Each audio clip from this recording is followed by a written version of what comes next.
ഒരു പരാമർശം ഒരു പുസ്തകത്തിന്റെ പേരിൽ പുറത്തേക്ക് വന്നിട്ടുണ്ട്. യഥാർത്ഥത്തിൽ ഇപിയുടേതാണോ ഈ ആത്മകഥ ഇപ്പോൾ പുറത്തു വന്നത്? എൻ്റെ ആത്മകഥ ഞാൻ ഇപ്പോഴെഴുതിക്കൊണ്ടിരിക്കുകയാണ്.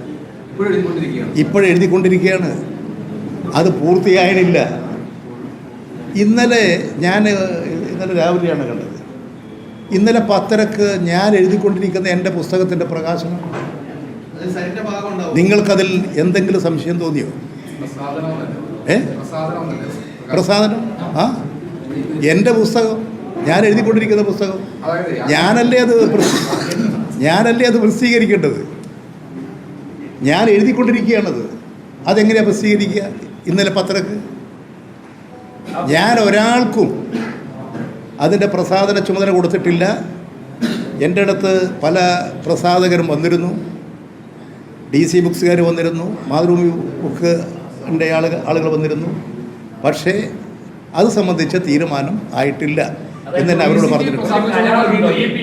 ഒരാൾ ചോദിക്കും,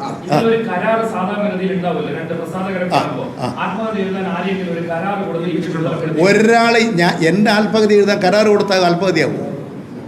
നിങ്ങൾ ആദ്യം ധരിക്കേണ്ടത് ഞങ്ങളൊക്കെ ആത്മകഥ എഴുതുമ്പോൾ അവരവർ തന്നെ എഴുതുക. ഇതാരെങ്കിലും കൂലിക്കെഴുതിക്കുന്ന പരിപാടിയൊന്നും ഞങ്ങൾക്കില്ല. ഞാനാണ് എഴുതുന്നത്. ഞാൻ എഴുതി കഴിഞ്ഞാൽ എൻ്റെ ഹാൻഡ് റൈറ്റ് വളരെ മെച്ചപ്പെട്ട ഹാൻഡ് റൈറ്റ് അല്ല, ഒന്ന് മനസ്സിലാക്കുക. അപ്പോൾ ഞാൻ എഴുതി കഴിഞ്ഞാൽ അത് ഒന്ന് തയ്യാറാക്കി വാചകശുദ്ധി വരുത്തി, ഭാഷാശുദ്ധി വരുത്തി തയ്യാറാക്കാൻ ഒരു നല്ല എഴുത്ത് രംഗത്ത് പരിചയമുള്ള ഒരാളെ അങ്ങ് ഏൽപ്പിക്കുന്നുണ്ട്.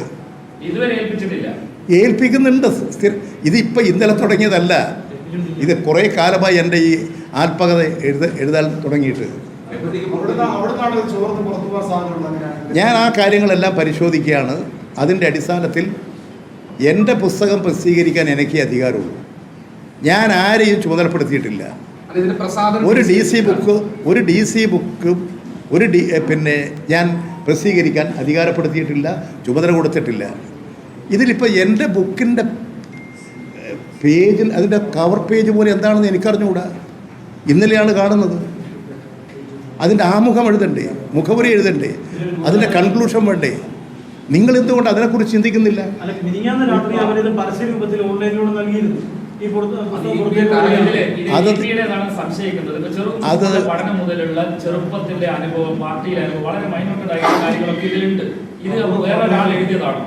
ഞാൻ എഴുതുന്നതാണ് എൻ്റെ ആത്മകഥ.